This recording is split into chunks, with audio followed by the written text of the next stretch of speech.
Olá, boa noite. Você vai ver no Brasil TV desta sexta-feira, 27 de janeiro. Olha só esse flagrante. Revoltado com as imprudências na estrada, um motorista instalou uma câmera no carro e filmou diversas infrações. Começa a funcionar o hospital de campanha que vai ajudar no tratamento dos indígenas Yanomami. Os 10 anos da tragédia da Boate Kiss. Famílias de vítimas do incêndio e sobreviventes ainda lutam pela punição dos culpados.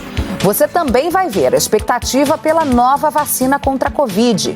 E ainda, o carnaval está chegando e fiscais percorrem bares em Minas Gerais na campanha pelo uso de latinhas em vez de garrafas. E a Bahia se prepara para o retorno dos trios elétricos. Agora no Brasil TV.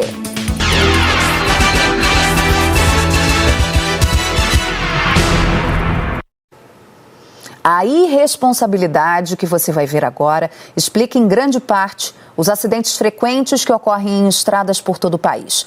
Neste caso, um motorista gravou diversas infrações numa rodovia no Distrito Federal. Esta é a BR-251, que liga Taguatinga a Braslândia. O Márcio passa por aqui todos os dias a caminho do trabalho. Ele instalou uma câmera no painel e faz um diário da irresponsabilidade no trânsito. O motorista deste carro tenta ultrapassar os caminhões, não consegue voltar para a pista e vai para o acostamento do outro lado da rodovia. Outro susto, o Márcio precisa reduzir para não bater de frente com o ônibus, que fazia uma ultrapassagem. Esse outro carro desviou por pouco. São muitos flagrantes de carros e caminhões ultrapassando pelo acostamento e até caminhão que pega contramão para fugir do pardal. Perigo todo dia, praticamente todos os dias, tanto na ida quanto na volta. É imprudência, porque não tem essa pista, ela não tem curvas fechadas, ela não tem pontos assim que você não está vendo à frente. É uma pista praticamente de reta. E quando você vê dois carros batidos de frente, alguém está fazendo alguma coisa errada, né? Nós fomos até a rodovia. A placa avisa que é proibido ultrapassar pela direita, mas muitos motoristas ignoram. Em poucos minutos, nós flagramos mais imprudência. É direto, carreta tomba, é carro pequeno, capota, caminhão bate de frente com outro caminhão. Essa BR aqui ela é muito perigosa. O povo hoje não respeita, o povo é muito violento no trânsito, eles não têm calma para passar pela esquerda, eles passam pela direita, arriscando a vida deles e a nossa também, né? Nesse trecho, a pista é simples, ainda não foi duplicada. E apesar de estar sinalizada, muitos motoristas abusam da velocidade, fazem manobras perigosas que muitas vezes acabam em acidentes. De acordo com a PRF, o número de acidentes graves na rodovia vem subindo. No ano de 2020 foram 12, ano passado um salto para 19. E o aumento de mortes assusta mais. Foram 2 em 2020 e 10 mortes no ano passado. O marido da Joelma foi uma dessas vítimas. Ele morreu na virada do ano, após a moto dele ser atingida por um caminhão. Difícil, né? Porque a gente perdeu o esposo, assim. Com a pista única fica mais complicado, né? Tanto para a gente como para todos os motoristas, né? Quem circula por aqui pede a duplicação da via e, claro, mais consciência dos motoristas. É responsabilidade, né, braba? Tem que ter alguma polícia, alguma coisa, quebra-mola, pardal, alguma coisa para diminuir, né? E começou a funcionar hoje em Roraima um hospital de campanha que vai reforçar o atendimento aos indígenas Yanomami. Esses são os primeiros atendimentos no hospital de campanha montado pela Força Aérea na Casa de Saúde Indígena, a CASAI. O hospital tem leitos para internação e para atendimentos de emergência, além de aparelhos de raio-x, farmácia e laboratório. E atende às especialidades de pediatria, cirurgia geral, ginecologia, entre outras. O hospital de campanha da Força Aérea conta com 31 profissionais de saúde, entre médicos, enfermeiros, equipes de laboratório. A ideia é reforçar o atendimento aos indígenas que estão na casa de saúde. Fizemos um fluxo de atendimento de forma a atender a demanda reprimida da casa e poder definir, traçar conduta dos pacientes que ainda precisam de tratamento e dos outros pacientes que já têm condição de alta para poder retornar para sua terra. A Força Nacional do SUS atende na CASAI, que está superlotada, com 700 indígenas. Capacidade é para 300. Os casos mais graves são encaminhados para a rede pública. No único hospital infantil do estado, estão internadas 53 crianças Yanomami. 7 delas na UTI. A desnutrição das crianças indígenas abre caminho para diversas infecções, como pneumonia e malária. Das nossas crianças Yanomamis que chegam até nós, elas vêm com a desnutrição de moderada a grave. Na maioria das vezes elas vêm por um outro motivo, como por exemplo uma infecção, pneumonia, diarreia ou um trauma pode ter acontecido. Porém, quando a gente identifica essa criança, já vê e percebe a desnutrição de muito tempo. Não é uma desnutrição de 1 mês, 2, é desnutrição desde o nascimento. 30 toneladas de alimentos já foram entregues pela FAB aos indígenas. São feitos até 3 voos por dia até o polo base de Surucucu, que fica na reserva Yanomami, a 270 quilômetros da capital. Policiais federais e procuradores do Ministério Público Federal foram à Casa de Saúde Indígena para tomar depoimentos no inquérito que investiga a suspeita de genocídio, omissão de socorro e crimes ambientais.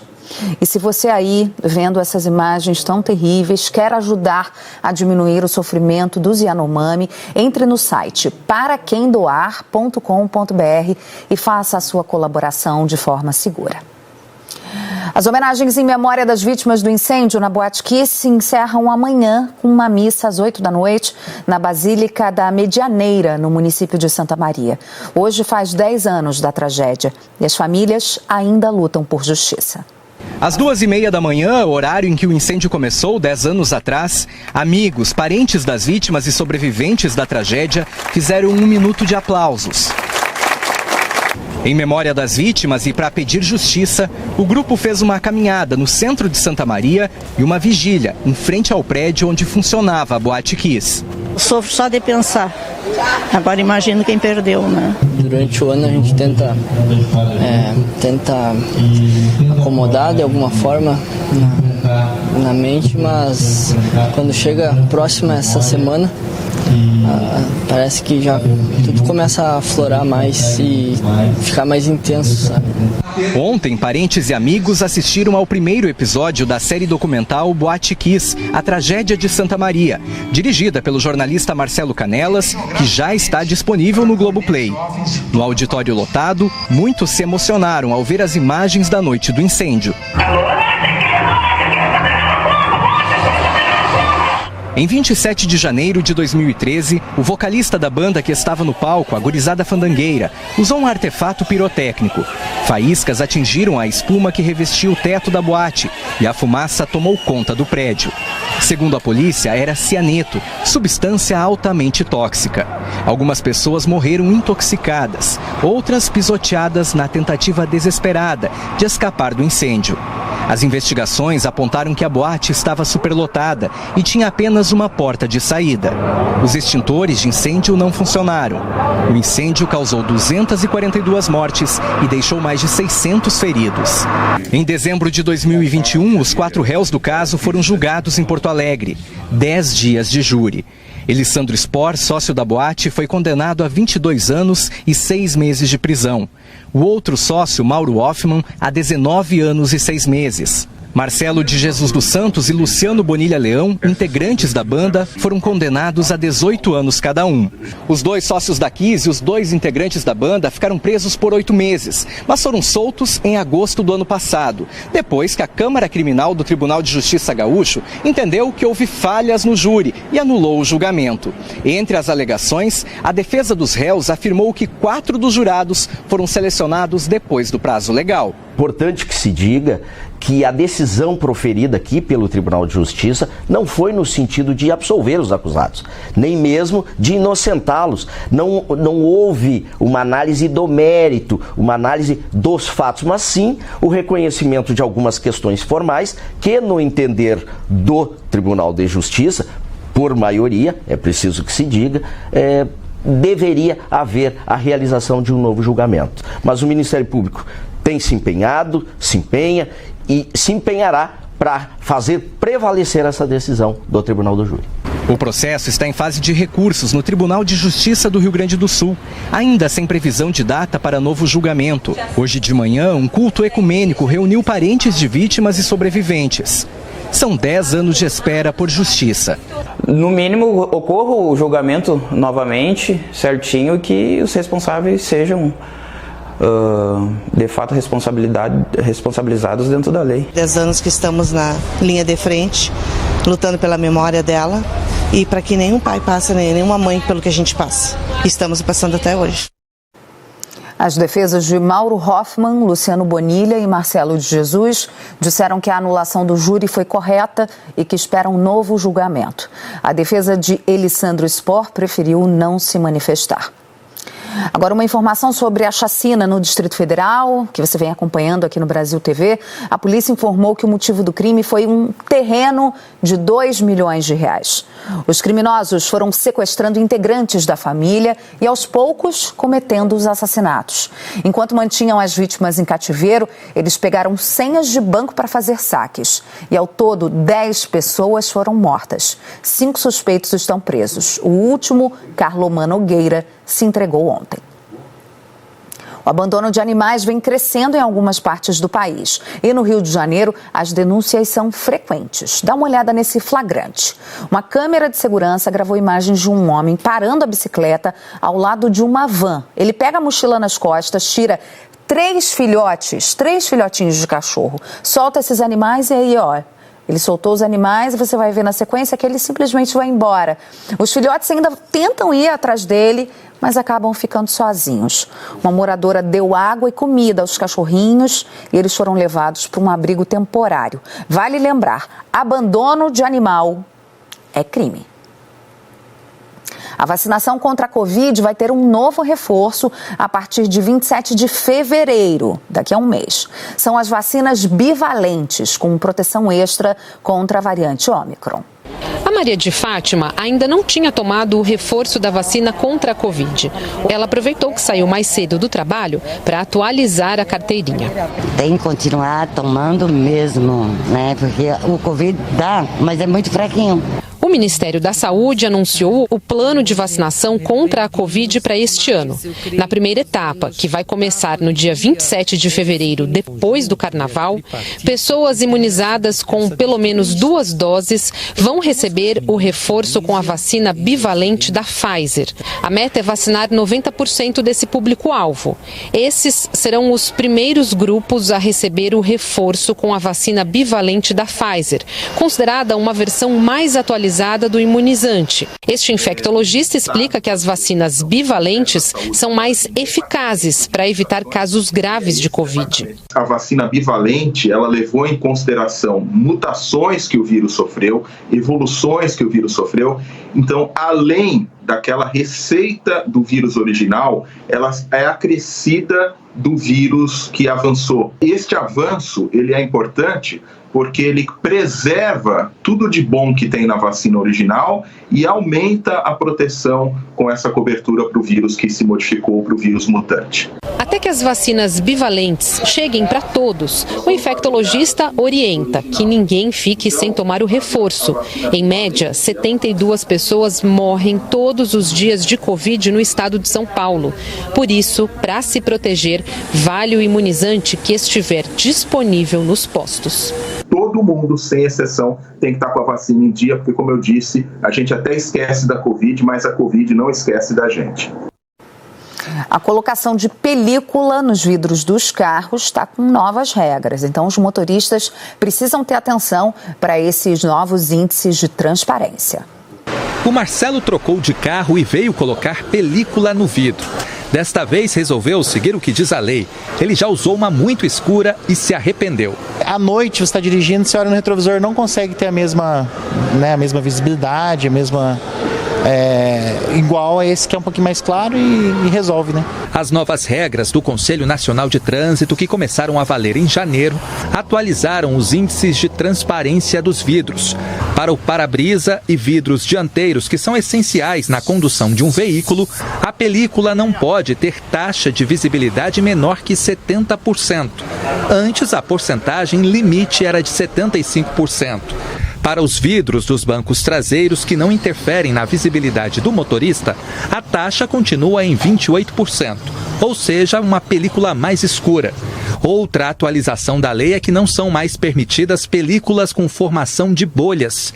Nesta oficina são feitas por dia cerca de 10 instalações. Os clientes são orientados a fazer a troca da película a cada 3 anos, para evitar justamente o surgimento das bolhas. Quem não respeita essas regras está cometendo uma infração grave no trânsito.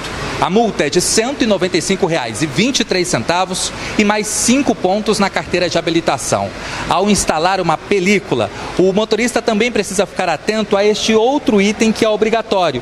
Um selo chamado de chancela que traz a porcentagem de visibilidade dessa película. O motorista que for flagrado com as irregularidades também pode ter o carro apreendido. Vai ser notificado já na Blitz, porém eu vou dar um prazo para ele de regularização. Normalmente o policial dá o prazo de 5 dias, é discricionário do agente. Ele tem que retornar ao batalhão com essa irregularidade sanada. Não sanando essa irregularidade, ele leva uma nova notificação de descumprimento e aí se ele for pego em uma outra blitz ou uma outra abordagem, inclusive por outro órgão, o carro é automaticamente removido. E a seguir, a expectativa para o Carnaval. Salvador se prepara para receber milhares de turistas e retomar a folia de rua com os trios elétricos.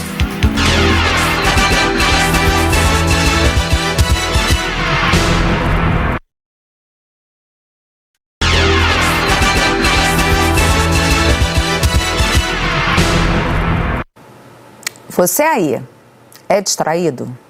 É que nem eu, costuma perder tudo? Um monte de coisa espalhada por aí.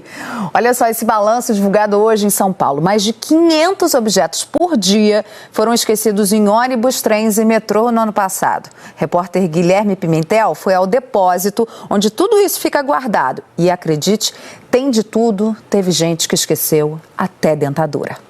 Imagina só reunir todos os itens perdidos ou esquecidos em 57 estações de 5 linhas administradas só pela CPTM. Pois é, eles vêm parar exatamente aqui nessa central de achados e perdidos na estação Barra Funda. E aí tem de tudo. Tem alguns celulares aqui, todos já catalogados, carregadores, óculos. A gente tem alguns livros também, pastas, uns objetos mais inusitados, brinquedos de criança, instrumentos musicais, um drone, muleta e tem até dentadura. Os campeões são os documentos e cartões de banco e transporte. Eles também estão aqui todos catalogados. Só no ano passado foram 66 mil objetos recuperados nessas 5 linhas administradas pela CPTM. E cerca de 17 mil foram devolvidos. Muita gente acaba nem percebendo que perdeu e não procura esse serviço para tentar recuperar o objeto. O objeto chegando aqui, a gente tenta identificar assim, trabalho de detetive, a gente tenta identificar assim, algum indício que possa ajudar para localizar essa pessoa. Aí a gente faz o que é possível para encontrar e entrar em contato para que a pessoa venha retirar esse item. Funciona? Sim, mais de 50% dos itens que a gente devolve é devido a essa procura. Claro que não é só na CPTM que os passageiros esquecem ou perdem objetos, só para dar alguns exemplos. No ano passado, nos ônibus da MTU, foram 3 mil objetos perdidos e no metrô, mais de 10 mil bilhetes únicos. Bem, se você perdeu um drone, pode dar um pulinho lá, de repente aquele é o seu. Gente, após a pandemia, o setor de transporte aéreo vem retomando o fôlego. E o aeroporto de Brasília teve um crescimento de 30% no número de passageiros no ano passado. Expectativa boa para este ano. As pistas do aeroporto de Brasília viram aviões decolarem e pousarem 126 mil vezes ao longo de 2022. Em todo o país, foi o terceiro aeroporto que registrou mais movimento, perdendo apenas para os 2 maiores aeroportos de São Paulo, Congonhas e Guarulhos. Entre idas e vindas, foram quase 13 milhões e meio de passageiros. Muita gente, mas ainda não chega perto do que a gente via antes da pandemia. Em 2019, foram pouco mais de 16 milhões e 700 mil passageiros. Em 2020, com a chegada da pandemia e todas as restrições, esse número caiu para menos da metade, 7 milhões e 800 mil. Em 2021, o movimento começou a se normalizar e aumentou para quase 10 milhões e meio. Ano passado, mais um forte aumento de quase 30%. Foram 13 milhões 471 mil passageiros. A Inframérica, que administra administra o aeroporto de Brasília acredita que, com o tempo, esses números de antes da pandemia serão retomados, só que lentamente. Um dos motivos é a mudança no comportamento das pessoas, o que fez reduzir o número de passageiros que precisam viajar a trabalho. Fora essa questão da mudança de hábito que a pandemia trouxe, né, a gente estima que a pandemia acelerou em coisa de 15 anos essa nova dinâmica de reuniões por videoconferência. Além disso, tem um impacto muito grande na economia, no PIB, empregos, renda das pessoas, até a economia se recuperar por completo, enfim, o nível de renda das pessoas. Isso, com certeza, leva um tempo ainda. O impacto da pandemia, ele, querendo ou não, ele se estende ainda mesmo depois do período mais crítico ter passado. Em relação aos voos internacionais, o número de passageiros no ano passado foi 350% maior que em 2021, com embarque e desembarque de mais de 400 mil pessoas. Hoje, o aeroporto de Brasília tem voos diretos para 6 destinos internacionais: Lisboa, Panamá, Cancún, Miami, Orlando e Buenos Aires. O aeroporto de Brasília hoje ele é o único que opera voo para todas as capitais do país. A gente tem 45 destinos domésticos. Estamos agora com 6 destinos internacionais. Com Lima, em março, será o 7º destino internacional.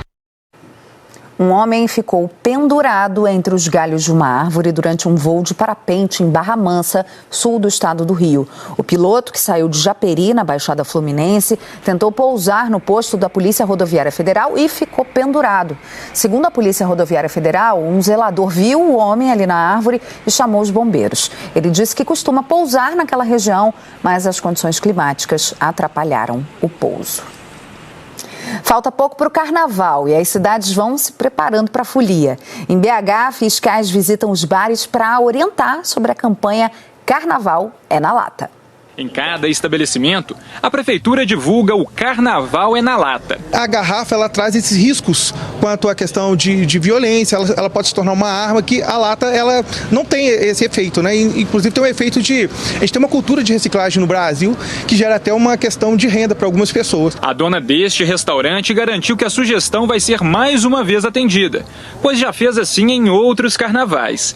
A comerciante está ansiosa pela festa que movimenta o caixa. O Carnaval de BH, ele movimenta muito assim, o comércio, principalmente a parte de bares e restaurantes. Assim, pra gente é maravilhoso. Assim. É dinheiro entrando, sim, a gente se divertindo, é uma troca. A fiscalização começou nesta semana e é uma ação educativa. Durante o Carnaval oficial, os fiscais vão retornar a bares e restaurantes da cidade para estimular a venda de latas.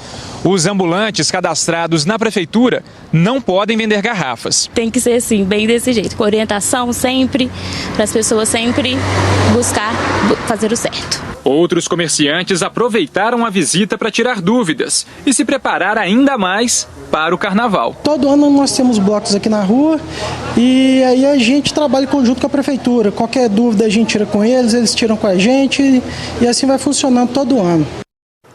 Na Bahia, a reta final de preparativos para o carnaval já movimenta a economia. E a grande expectativa pelo retorno dos trios elétricos. A dona Edna estava desempregada e foi contratada temporariamente por uma fábrica de abadás. As camisetas que dão acesso aos blocos do Carnaval de Salvador. É saber que aquele dinheiro todo mês está garantido, né? Você pode pagar seu aluguel, fazer suas comprinhas e guardar também, né? A fábrica teve que dobrar o quadro de costureiras para atender aos blocos e festas particulares durante a folia. Daqui vão sair 60 mil abadás. O ano passado praticamente não teve serviço. Terminou sendo bem difícil. O faturamento nunca é o mesmo fazendo máscara, fazendo outros tipos de produto. Então a diferença é gigante. Gigante como o Carnaval de Salvador. A cidade se prepara para o reencontro com os foliões, depois de 2 anos sem festa. São esperados 800 mil visitantes, segundo a prefeitura. É o melhor período do ano para a rede hoteleira.